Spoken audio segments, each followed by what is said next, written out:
Holy guacamole, get a pen, get paper. You're going to want to take notes in today's episode. We are giving you so many ideas as it relates to holiday marketing, specifically if you're doing an open house.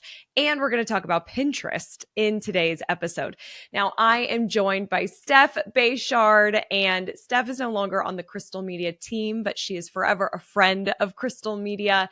And I'm so glad that we were able to film this episode 99 together, a special one to answer 3 retailers' questions. They called in. It's a call-in episode.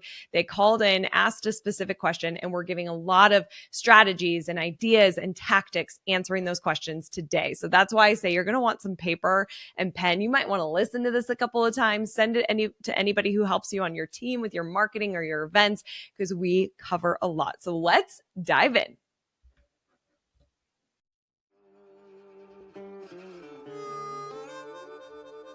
Welcome to Rooted in Retail. I'm your host, Crystal Vilkaitis. Here we have engaging and informative conversations with successful indie retailers and industry experts. Together, we learn, connect, and grow. All right, here's today's episode. Steph Bechard, welcome back to the show. And today is episode 99. It's crazy that it's 99.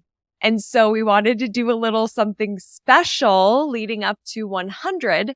And so a few months ago, I put out a call to retailers to leave us a voicemail and ask a question about something, if they wanted content ideas for social media, if they had an event coming up, especially because this is going to air end of August. So especially if Q4 is happening, what kinds of strategies can we help you with? And Steph and I are going to do our best to provide you with some help and resources and advice. And so we had 3 awesome retailers call in. We're going to play these voicemails, and then we're going to jump into brainstorming sessions to really support these questions.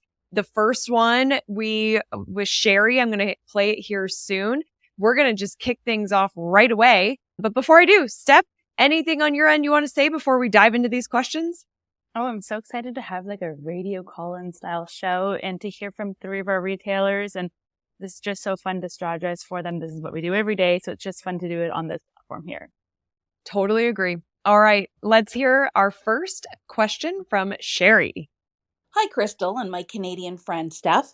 This is Sherry from the Paper Crafters Workshop. I have a scrapbooking and card making store just north of Toronto, and I'd like to learn more about how to start using and leveraging Pinterest for my crafters who often go there for crafty ideas. What is the balance that I should create between sales content and value add content? And how do I leverage the content that I already create for Facebook and Instagram to put it on Pinterest and just make life easy? Thank you. Okay, so that was a great question. And we haven't talked about Pinterest too much here on Rooted in Retail. So I am super excited. Steph, these are really good points that Sherry brings up. Like, she wants to leverage the content she's already creating. How can she streamline some of this, make it sort of easy on her? And I love that she's thinking about Pinterest being in the industry she's in, working with these crafters. I mean, there's so much inspiration, and DIY is so big on Pinterest. So I want you to kick things off here. What recommendations do you have to help support Sherry? I'm so glad that you're focusing on Pinterest, Sherry, because it's such a good platform. It's one of my favorites to browse on as a social media user because the algorithm is so paper crafted towards the individual user. So crafters is a great audience for Pinterest in itself. And I think it's a great place for you to be, especially if you sell online. So we want to keep in mind Pinterest is optimized for link clicks. It's one of those platforms that actually will help you get your products found. First, I would suggest being a verified merchant on Pinterest. You can look that up on Pinterest.com and search up verified merchant to follow the steps you can take to be able to sell through there. Once you're a verified merchant, you can be creating these things called rich pins, which are essentially like smart pins that stay updated with your product pages on your website. So you have to have a couple of things to be able to create a rich pin, such as a link back to a product site. You have to have a price, availability. There's all this stuff that you have to include, which most sales pages have anyways. And that would be the very first step I would be taking to be able to leverage Pinterest for selling products, if that's one of your focuses for your e-commerce site for sure. Awesome. Great steps. And I bet people listening to this too, if you're not on Pinterest, there you go. A good little beginner on how to get started, especially if you sell online. All right. What else you got? So I know Sherry mentioned what should be the percentage of like inspirational versus salesy posts.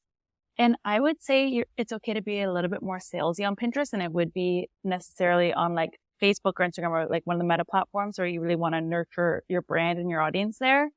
Definitely post about those how-tos and inspirational stuff. But I would say just start off with like 50-50 sales posts versus inspirational and how-tos to help pinners that are looking for a product find your product. A lot of people go on Pinterest to find a product, how to do something. And I would suggest going ahead and posting those product posts there. Mm-hmm. It's also a spot that you can definitely nurture the how-to and the guides and things like that, as you said. And I know you're in the GTA, the region around Toronto, which Crystal, I'm also from Ontario. So that's why Sherry gave me a little shout out for Canada there. And in that region, Crystal, there's a spot called the Muskokas, like the cottage area. So Sherry, I would focus so hard on the cottagers because they're everywhere in Ontario. Any city has people that leave the city to go cottage, and there's bachelorettes there. There's weddings there. There's just the people leaving the craziness of the city to get away for a minute, renters and owners there. And I would definitely focus on creating boards for people who are your perfect customer group. So your PCGs, your perfect customer groups, are likely cottagers, are likely going to the Muskokas, and I would consider making boards for them related to your product and category.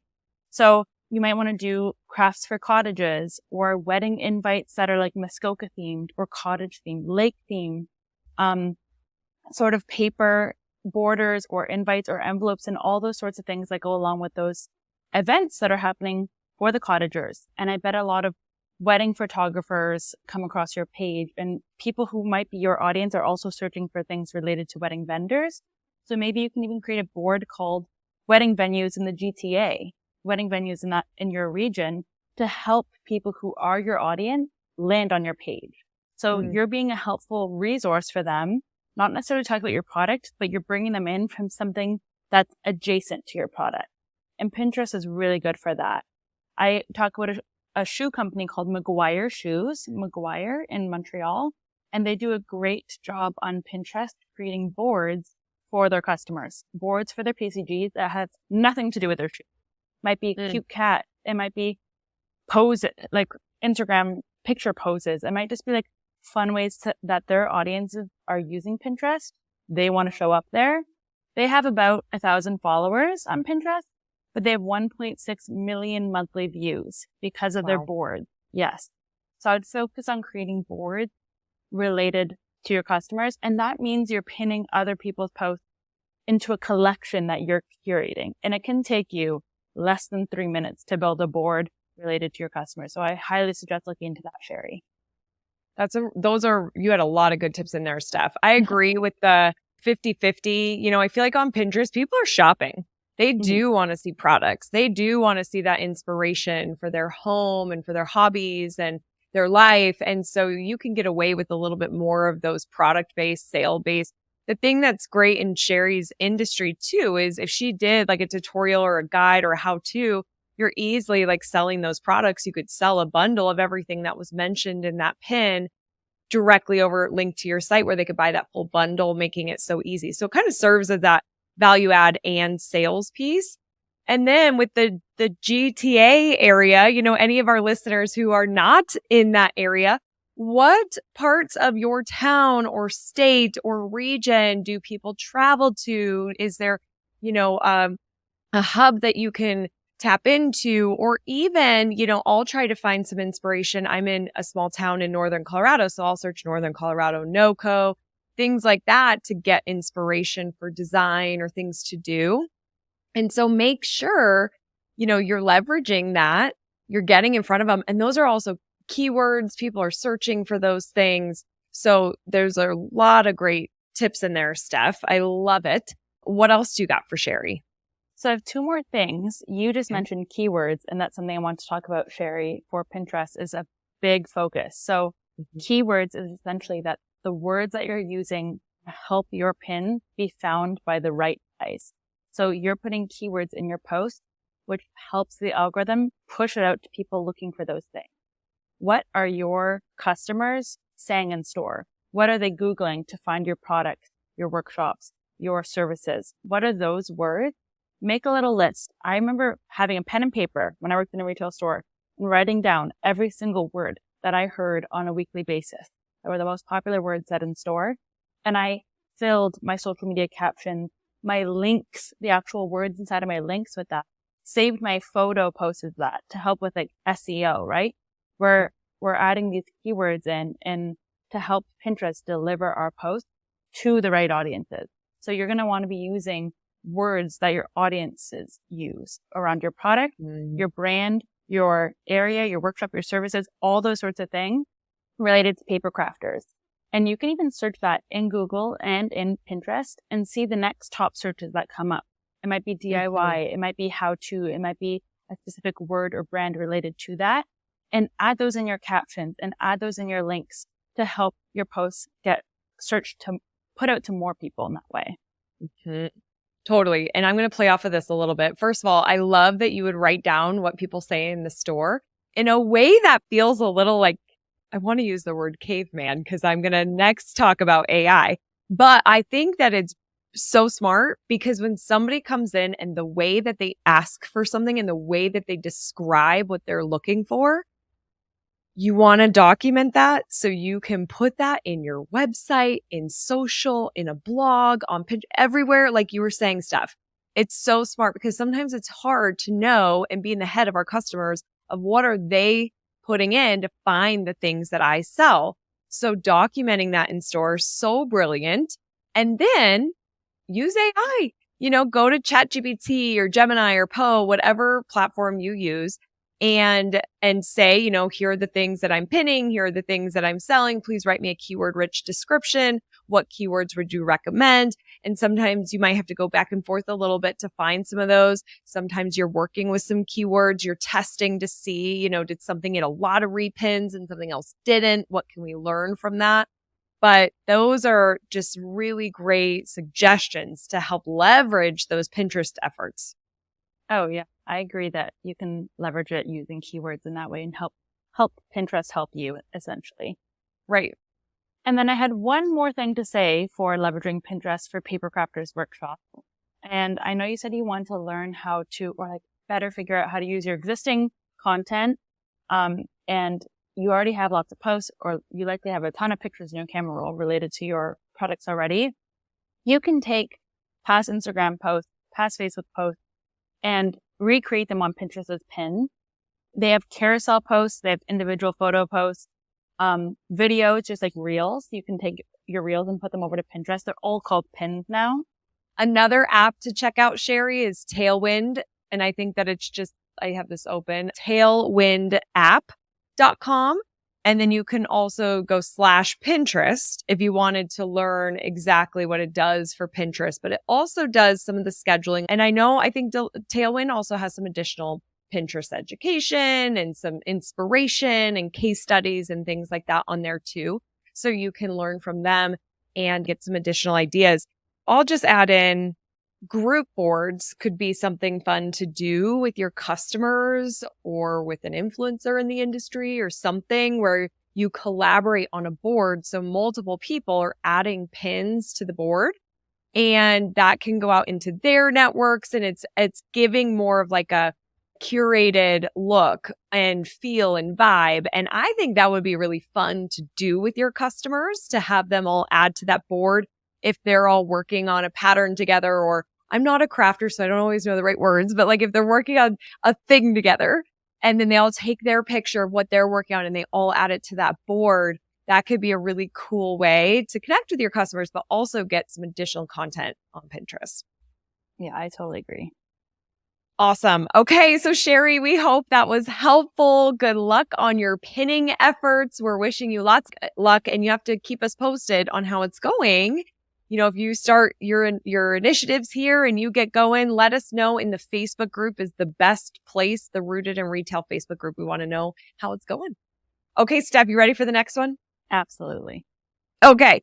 And one thing I want to say before I play it, the next two questions are similar. However, they are different. And so they're both around a holiday open house. So we're going to start getting into Q4. We're going to start talking about Christmas. It's happening, everybody. It's end of August and we are talking about Christmas. And here's the deal. These two different questions, like I said, they're similar, but they do have different focuses. And both of these retailers could leverage each other's answers. So, and everybody listening, you're about to get a bunch of great ideas for Q4 for holiday. So let's dive in. Our first question here from Ginny. Hey, Steph and Crystal Media team. This is Ginny from Port Gamble General Store and Cafe. I always struggle when we have our November holiday open house event of coming up with something different because I don't want to use the same format as each year. So this is always the second Saturday of November, and it's an open house for all of our customers to see our whole store transformed into a Christmas Wonderland, and we give them a little discount to thank them for coming in, and it gives us a lot of indication on everything that's selling so we can go back and reorder. So it's all good. Hoping that you can come up with some ideas. Thank you. Thanks, Ginny. I'm going to kick things off for this question. I'm going to go super brainstorming the actual event. And then I know Steph's going to come in with some really good tactical things to help you focus. Now, Ginny, you say that you turn it into this Christmas Wonderland. And I was looking at your Instagram last year and just to see kind of how you were promoting it and what you were saying around it. And I did see holiday open decor and gift open house, holiday home decor and gift open house. And then I also saw a holiday treasure hunt.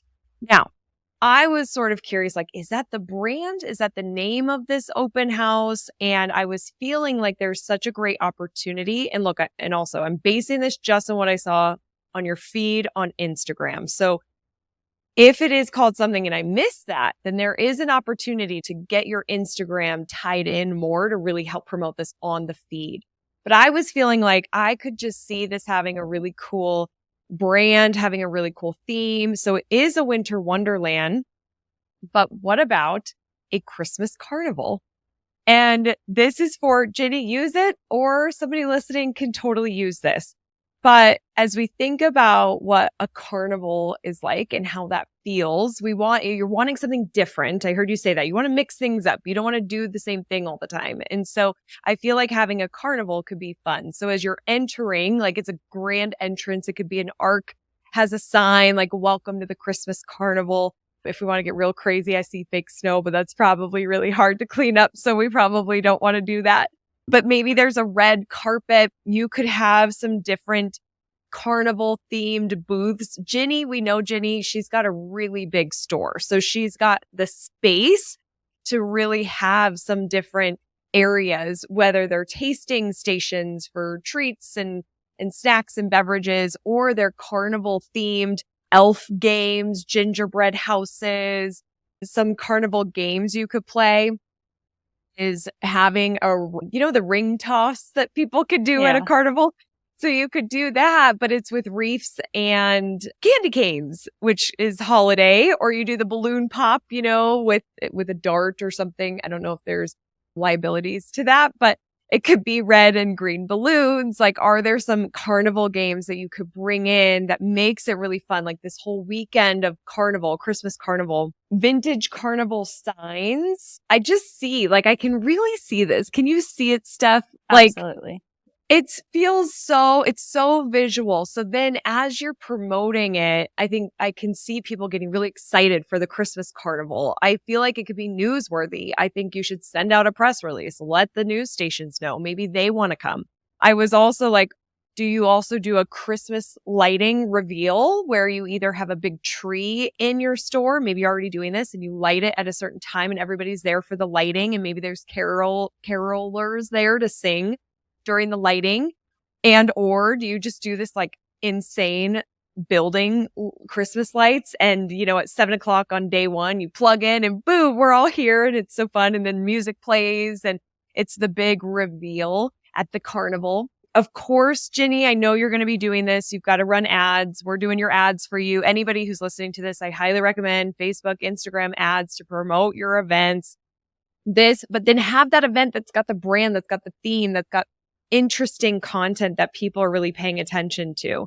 Live entertainment, maybe. I don't know if this is weird or not, but I thought of carolers going around to invite people the weekend before, that week leading up at night. Because it's the second week in November, are people like, whoa, this is way too early. We don't like this. Or is there a fun spin on it that you could have it sort of be like fall related, but they're singing and they're passing out invites? I don't know. But that's a little bit more of like boots on the ground invitations and really trying to kind of like guerrilla marketing, get more people excited about that event.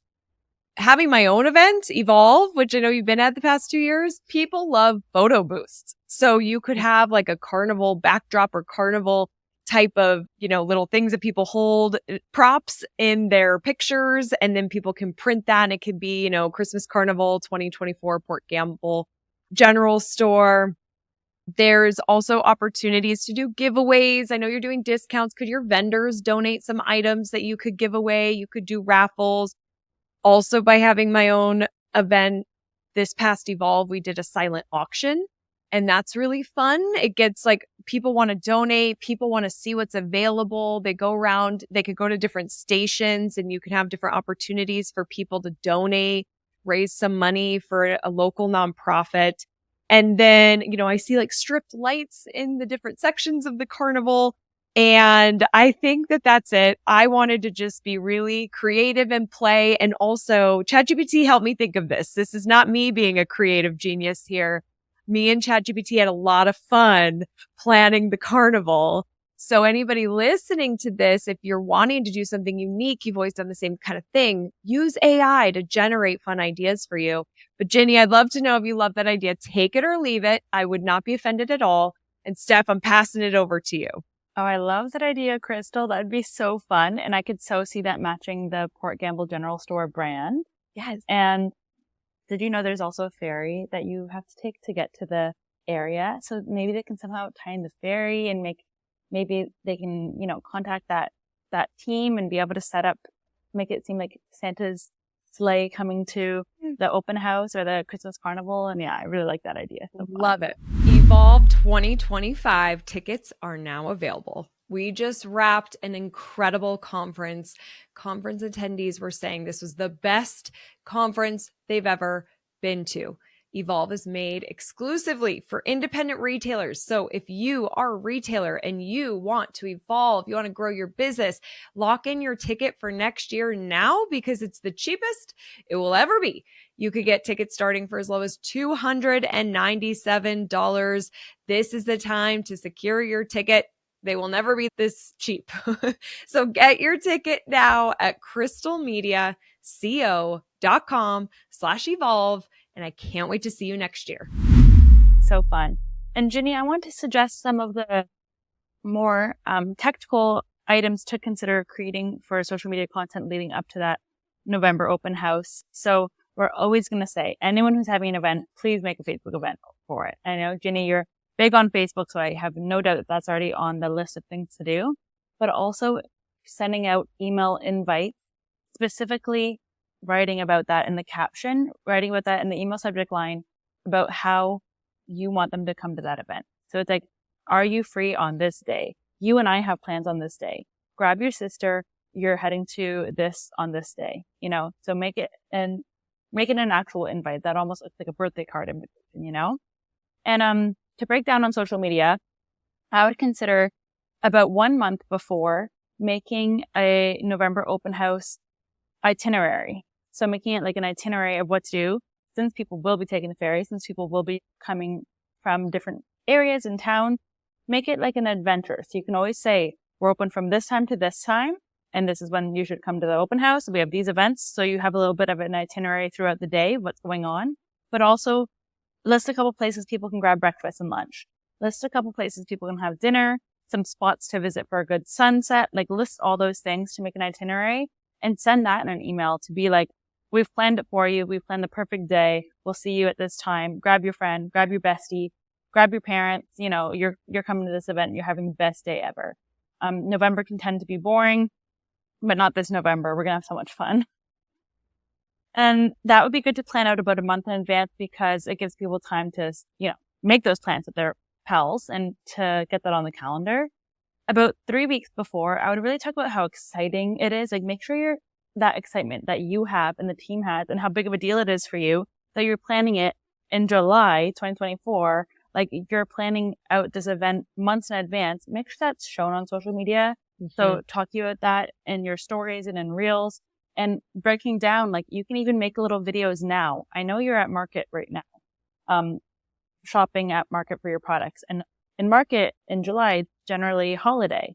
So you can take little videos now saying, I just got this item. I saw this trend and I only got a little bit of it. You can talk about all the trends you're seeing and say you have to come in to the holiday open house to see what we got, to see what we brought in, to see what trend Port Gamble's going to be seeing this year. Because this is going to reflect what your living rooms look like, your mantles look like, your porches look like. Mm-hmm. So come in to see what's trending this year and post them closer to that event. That'd be so fun as well. So good. Steph, I just want to add in, like, well, obviously I'm loving my carnival idea. So I'm seeing like the design of this. There's a theme, but it does make it easier to design when you have a theme. So I see, like, if you could go into Canva, I was so tempted to do it while you're talking, but there, you could go in and have this, like, you know, carnival looking agenda that I love the agenda because it is a 2-day, it's a weekend thing that she's doing. And maybe there's certain times that she's picking winners or announcing silent auction winners or when things open or when the games are on or the Christmas lighting, the light, you know, lights go off. So the agenda is so smart. And also I love that you said, talk about it now. We're filming this in July. It's going to air in August. Talk about it now. Have, like, because especially if you're doing a theme, like a big event like that, holiday open house, I just feel like consumers hear that a lot. So they're kind of like, but that's where I'm loving the carnival or whatever you decide to do here. But then we're leading up. You show a little sneak peek of something that's like so random. And it's like, what are we doing with this? Or should I get this for the Christmas carnival or whatever it may be, like taking people along the way as you're getting ready for this. It creates anticipation. It makes me think of movies. The movie trailer comes out and you're like, I want to see the movie now. I don't want to wait several months. Ginny, you could create a movie trailer. I'm not kidding. You could do this in Canva. You could be like the Port Gamble General Store, Christmas Carnival is coming, and do flashes of like some of the items or, you know, what you're doing there and some text and use some music, suspense, create it as it's a launch. It's something that we're really focusing on launching. And that's what I love, Steph, is you're adding these tactical steps to really make sure we're properly giving ourselves that time to promote and properly promote and enough time. Cause I feel like sometimes it sneaks up on us and we don't give it enough time. And so it's not as impactful as it could be. Yeah, I agree. I agree that you could talk about it now, just like a movie commercial. It's a great analogy. Like I see them months in advance and it's on my calendar. Like I know Beetlejuice is coming out on September 6th, which is also my birthday. So that's why I remember it. Oh, good. That's how I saw that months ago and I was like, hey, it's on my calendar. And I'm telling my family about it because it was a movie watches kids, you know, like it's just one of those things that you can talk about and get in people's minds in advance. Mm-hmm. So I had 3 more quicker ideas. Awesome. For social. About 2 weeks before your launch, make sure you're talking about it at least, you know, every other day or daily. Don't feel like you're talking about it too much. Like it should be in front of people's faces, this event. And it'd be so fun to involve your team in the social post. So in Instagram and TikTok and Facebook, they all have these things called effects. A lot of people call them filters, but an effect is when you use AR, augmented reality, to add something to your film screen. So it might be like the puppy filter. You might see that a lot, or like a beautify filter where it adds big long eyelashes. You can use holiday theme effects. Like maybe one of your team members uses a Santa effect, or one of your team members is using an elf effect. Or maybe if you want to stick with the carnival theme, it could be like the a clown effect and like kind of make it a Christmas clown, and something along those lines. And talk Totally. about the event, the details, what they're excited for, the product they want to highlight, and all the little details they'll need to know. Parking, times, ferry times, all that, to make sure no one has any questions. They're fully aware of all surrounding that open house. I love it, Steph. And I totally am Googling. I can't help myself. I'm like, carnival IG effects. There's some fun things you can do but even if you don't use carnival, I hope people are getting the point of, okay, what kind of effects that can be a part of this theme? What kind of brand, like the paper I'm using, the font I'm using, how am I pulling all of this through to really connect and tie in together? Also, side note, Ginny, I feel like you need women on stilts. I'm going to throw it out. If you're doing a carnival, like, can you guys dress up? And I saw this in the One Coast showroom for my gift and home people because they had a Wonderland and they had women on stilts. And I'm like, and people take pictures, they post to social media, they tag you, and all the people from Saturday, day one, or if it's Friday, they're posting all this content and getting their friends. You got to go tomorrow to the carnival. It's the last day. Look at how cool it is. Like, I think we need stilts. Okay. That'd be so fun. Love that. I love stilts and I love a unicycle. I mean, if that's a possibility. Anything silly. The next one, if you're having an event, I think anyone who's having an event should be implementing a countdown before the event. It just makes it more exciting. It makes everyone aware. People's schedules get messed up. Like my mom will never know what day of the week it is. But if you're saying 3 days away, that's easy to take in, So 5 days, 4 days, 3 days, 2 days, 1 day away, and make sure that caption includes all the details they would need. And I would also consider and heavily consider just using the reminder sticker. You can do this in stories on Instagram and on posts.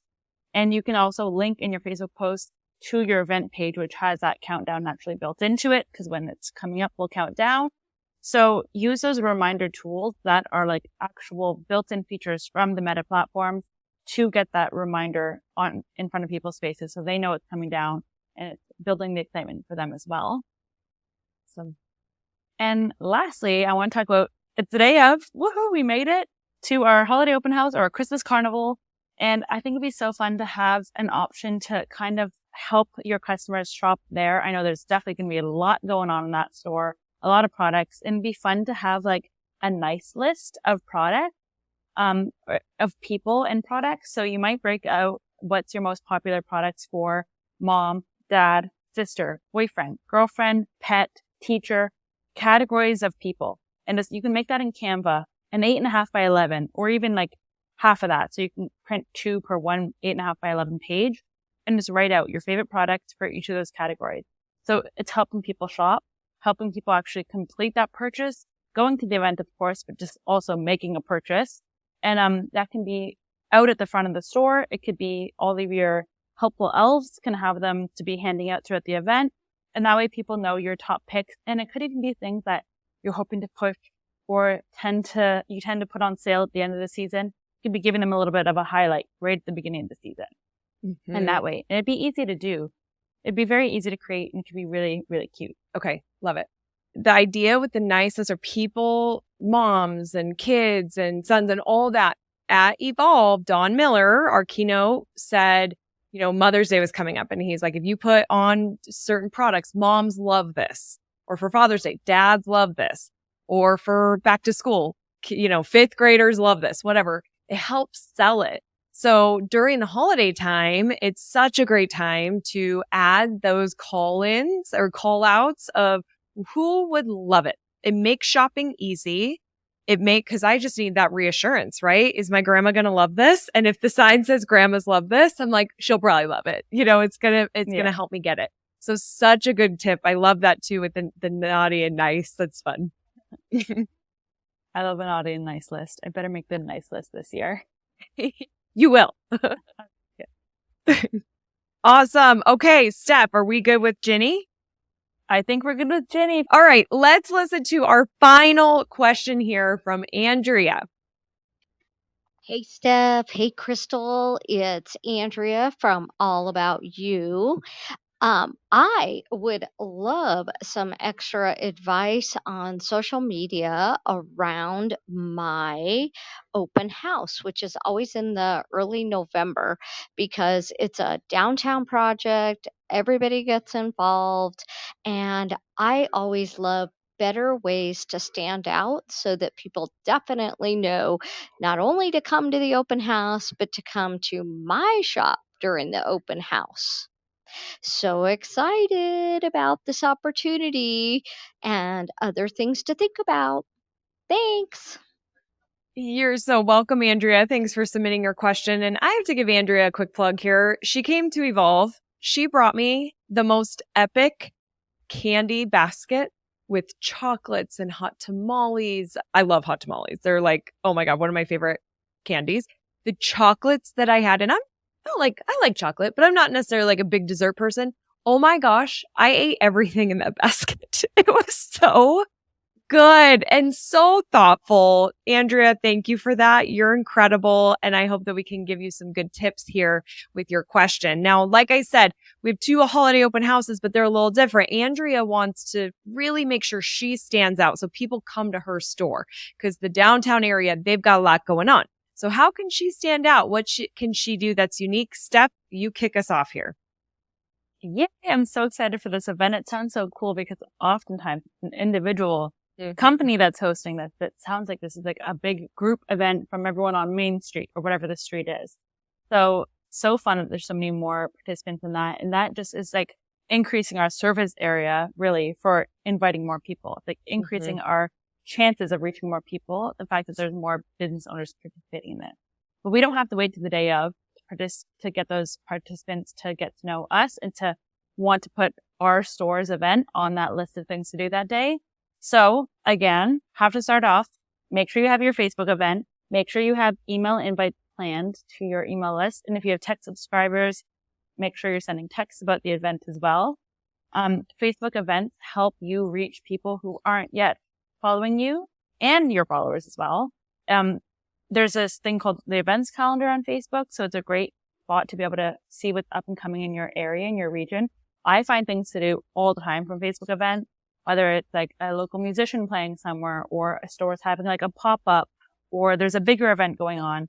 I learn about those on Facebook events and make sure that's on there, Andrea. Also, I want to make sure you're posting teasers leading up to it on social media. So make sure you're posting teasers about the event that are little like hints and tips and things you're like special things you're doing around the store so people know how excited you and your team are for it. And that you're going live. So you're going live on Facebook and Instagram to talk about your event that's coming up. I also want to talk about live rooms on Facebook and Instagram. So a live room is where you can invite 4 people to speak in one live, you and 3 others. And it's a great way to kind of, first of all, have more of a conversation. There's dialogue there versus just speaking to your phone. And also this is a chance for you to get a hold of other people's audiences. So in a live room, when you have those 3 other people with you, their audiences are going to see that they're going live with these others. So if you're on that live, their audience is getting introduced to you. And that's a whole group of people that's not getting introduced to you. So you should do maybe a weekly live leading up to this event with other businesses in this open house. So you're going live at the coffee shop, going live with the boutique. You're going live with all these other businesses that are included to talk about it and to talk about the excitement and talk about what they're doing, what you're doing, what you're excited for, and just like chit-chatting about it. Like you're going to have those conversations on the streets anyways, and you run into them. You might as well do it on live and get a hold of their audience. So that way their audience is now hearing what you're doing for this big open house, especially if they're planning on coming anyways. Now you're a spot on their list for the day. I love that so much because you're getting that additional exposure. It's the community working together. And also when we follow somebody and they go live, if you have Instagram notifications turned on, I do, I'll see like so-and-so's going live with so-and-so. And if it's one of my favorite stores or the coffee shop or restaurant, I'm like, oh, if I can watch right now, I'm clicking in and I want to see. And so it could be a great way for me to get introduced to you if I don't follow your story yet, Andrea, but I do follow the coffee shop and you're going live together. You don't get those push notifications when people just post. And so the live helps that additional visibility. Yeah, I agree. And speaking of additional visibility, I feel like it's a really good idea to also be visiting these stores and these other businesses beforehand and taking photos and taking a quick selfie in their storefront or in their store itself and tagging them. If they're reposting that content, again, you're getting introduced to their audiences by tagging them, saying that you're excited to be on the same street as them, say hi neighbor, so that their audiences are aware that you're right next door, and saying that you're looking forward to grabbing a coffee from their shop before you head to your sale, or you're looking forward to getting dressed from the boutique down the street before what you're going to put on the day of the event. Like, relate it back to the event and make sure that you tie in your own things that are going on in the store that day. And just making sure you're getting tags from your fellow businesses in that area are going to help you get introduced to their audiences. Perfect. Okay. All right. Great tips. Keep them coming. What else you got? So I have one more social media idea and then 2 in-store ideas. So for the social media idea, I want to make sure you're making stories, Facebook, Instagram Reels. You're talking about it on social media and talking about last year's event. So you can say, oh, I remember this person came up to me and they were looking for this and we found them the perfect blank, like insert your product name here. And you can talk about like the line, the amount of people you met, how you didn't know so many people lived in your hometown. There's so many kids that were talking about how excited they were for Santa to visit them. Like, just talk about how great it was last year to almost like create that FOMO, but they don't have to have FOMO because it's happening again in 2 weeks. It's happening again tomorrow. Like, talk about it in a way that they're like, last year was so fun. I need to come this year. I need to be there this year. Love it. I love pressing on that FOMO. You got to do it. I agree. So for your 2 in-store ideas for the day of the event, the first one, I have to say, just like Crystal's idea of having someone on stilt, making something exciting outside of the store helps to draw people in. Just like when you're walking by a restaurant and you see a bunch of people in there, you want to kind of go in and see what it's about. If you see a long line, people tend to just randomly get into the line to see what it's about. Same thing in your store. Like, you want to be making sure, for whatever reason, people are gathering on your store on the outside. So, of course, people in the summer consider like little drink stand or lemonade stand, but you can even do cotton candy machines in the winter. I used to work at a event rental place, and I used to clean cotton candy machines and clean rental equipment oftentimes. And for my even though I was like in my 20s, and I would be able to bring this equipment home for my birthdays. And I know it's too old to have a cotton candy machine, but it still is just so fun. A nacho machine, you can rent these for very affordable prices, and you can choose white cotton candy. It looks like a snow globe or something, and hand that out in front of your store. It's a cheap way to get people to come in and be drawn to your store. Or maybe like get a local coffee vendor from down the street that's a little bit too far. Their second stop for hot chocolate or whatever can be a small stand outside your store. It's a way to draw people in, to get that crowd there, to help people know this is an exciting spot you want to get in. Smart. The cotton candy would be great for the carnival also. I saw you write something down. I had a feeling it had to do with carnival. It's actually something different, but it's a good idea. Andrea, I wanted to ask you, if you're having a sale that day, I feel like a really good idea to get people to come in, and especially come in early, is to do a tiered sale. So in the store I used to work for, we would do tiered sales. I know they still do it, where at each hour of the day, there's a different discount associated with that hour. So let's say you're open from 9 till 5. And we do the first hour is one discount, second hour is this discount, third hour is this discount. And sometimes that goes to the end of the day, or you might do one more discount. So the first hour is normally a big one, trying to get people to come in the store early, right? 9 to 10 a.m., it's 30% off the holiday, the new merchandise or whatever it is. And then from 10 to 11 a.m., it's 20% off. And then from 11 to 12, it's 15% off. And then it might be 15% off for the rest of the day. Normally, these open houses have a sale associated with them. It's like, get it, it's brand new. It's better to sell it at that cost than not sale price, like clearance sale price later.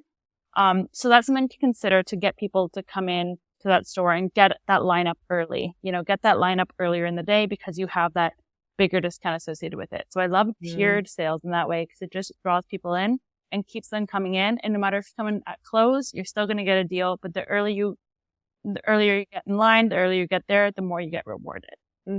Oh, I love the tiered sale idea. I think that is so smart. Just try to have your store the first place they pick. So we guarantee like they come in, they're seeing us.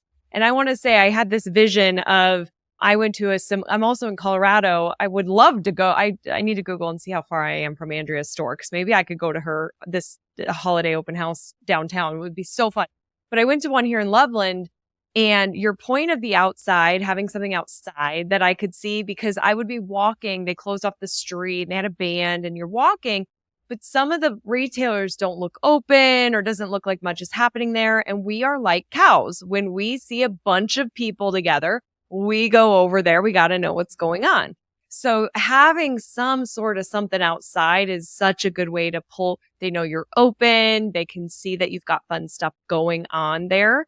And what I was writing down was I used to work for this company and we would go around to different it was called Green Fest. They were trade shows. We sold sustainable products, but we had a software.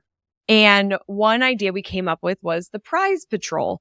And we had these stickers with our logo on it. It was a really pretty logo, green and white stickers. And people would come over, give their email address, get a sticker. They have to wear the sticker. And then at random times throughout the trade show, me and my friend would walk around and the first person we saw wearing the sticker, we'd ring our bell, Prize Patrol, and they got a free item that was donated from our vendors. And sometimes we would have people like waiting by the booths, just looking at us like, are you going out soon? Are you going to, oh, I'm right here. You're going to see me. It was hilarious. The next day on the news, I think we were either in Seattle or DC. There's a woman who's live at the Green Fest and we saw people walking by with the sticker. It was like good, kind of branding. And then when we did the New York City one, I saw it on 6th Ave on the cement, the sticker. It was like all over the place. But people loved it. And so, Andrea, I wonder if that's an opportunity for you too to get people around town and then they're wearing something that's branded to you that they can correlate back to like, oh, I got to go to that store to get my sticker. Or they're asking people, where'd you get that sticker? But we want to get something, right? Like that email address, because then we're building our lead list. We can connect to them afterwards, send them special deals, whatever that may be. But that could be another way to kind of pull them in. And then, Steph, I have a few things to add. Were you done on your list? Yeah, go ahead. Love to hear your idea. Okay. So mine are more about like what's going on in the store. And then, of course, you're going to promote those on socials ahead of time, like Steph was saying. So, I see this opportunity of doing like your gift baskets that I've had the opportunity of enjoying, giving one away every 30 minutes or every hour. And so let's say this is happening from 4 to 9 p.m. and you're doing every hour. So there's 5 chances to win. And you have to be present to win. So people have to come in at this time. And there is software. If you just Google, where is it on? Wheel of Names. There's all sorts of different tools. You could research the different ones, but Wheel of Names. And basically, people can register. I would want to get that email address and their first name. And then you can just add, you can have a laptop. And if this is projecting or if you have kind of a big screen monitor, and you're putting in people's names. And then at the time where you do your 30-minute drawing, hour drawing, you spin the wheel and it will stop on somebody. It's really engaging. People are like, oh, I hope it's me. I hope it's me. I hope it's me, like wanting their name to be stopped on. So that gives that opportunity of they're in the store, right? They've got to come and see you in order to win. I know that it seems like you cater mostly to women because you do have bath and body and some clothing. So could you offer spa treatments, hand massages, facials, skin consultations, maybe things like that gets people even maybe booking appointments to ensure that they're going to be there? Could you do a fashion show at a certain time? Tasting stations like we talked about for Ginny. I don't know how big your store is, Andrea, but could there be, because you have so many goodies, gourmet food, chocolates, Can you have really special tasting stations throughout the store? Could they get stamped at the different stations and turn that in to get something special? Is there an opportunity for a local influencer to hang out in your store for a couple hours and they're doing pictures or they're doing a reading if they wrote a book or they're singing? You could have a singer in there or a band during a certain time to ensure that people are showing up. I even wrote down a magician, which magician could also be cool at the carnival. It's like, there's so many things, but kind of having that entertainment aspect. There's probably going to be a lot of different entertainments happening. What can you do in your store that really fits your PCGs, your perfect customer groups? Is it that relaxation? Is it the tasting? Is it dancing? What is it? Karaoke? I mean, that would be fun. If you had some wine and karaoke, sign me up. So those are just a few ideas to really pull people in, and you got to keep us posted. If you use any of these, be sure you take lots of pictures during and post and share some great recaps. But there we go. We did it, Steph. Woo! High five. Woo. High five. High five. This was so fun brainstorming. So retailers, listeners, we want to know, this is so important. Did you like this format? We did this earlier where we had people call in and I answered their questions and we got great feedback from it. So we want to know, do you like this format? You've got to tell us. Please tell us. Here's how you tell us. I'm going to say tell us a lot. So how you tell us is you can leave a review on Apple. If you're listening on an iPhone, go to the show. You do a star rating, right? You have to do the rating first. Hopefully it's a 5-star experience. And then you write your review. And in that review could say, I loved the call-in episodes. That's all you got to say. I know exactly what you're saying when you say call-in episodes. You could go to the Facebook group and tell us, I love the call-in episodes. If you are an Android listener, you listen on Google. I don't know actually if Google Podcasts does reviews. If they do, you could leave it there. Or Spotify, they have a Q&A. I get all those Q&As. So if you just do a question and in that question, just say, I love the call-in show. Please let us know because I think these are pretty awesome. And I've heard one-to-one in person from retailers at Evolve how much they love this. But I want to hear from other listeners too. So Steph, thank you for sharing your brilliance, your ideas. This was so fun to do with you. Of course. Thank you so much for having me on. And thank you to the retailers that called in. I can't wait to see your events roll out and your ideas roll out on your social channels. Yeah, we can't wait. And then next week is episode 100. So you will join me. I'm going to talk about 100 years of retail evolution. The table is being turned and I'm going to answer the resilience round questions, which I'm super excited for that, and some other goodies on that show. So be sure to tune in and show us some love for 100. I can't believe we're approaching that milestone. It just feels like we just got started. So that'll be a lot of fun. Thank you. Remember that I'm rooting for your success. Have a great week ahead. Bye. Thank you so much for being here. It means the world to me. Don't forget to join the Rise and Shine newsletter, which is social media news you need to know, sent via email every Monday morning. Go to crystalmediaco.com/rise to join. And don't miss the newest episode of Rooted in Retail, which drops every Sunday morning.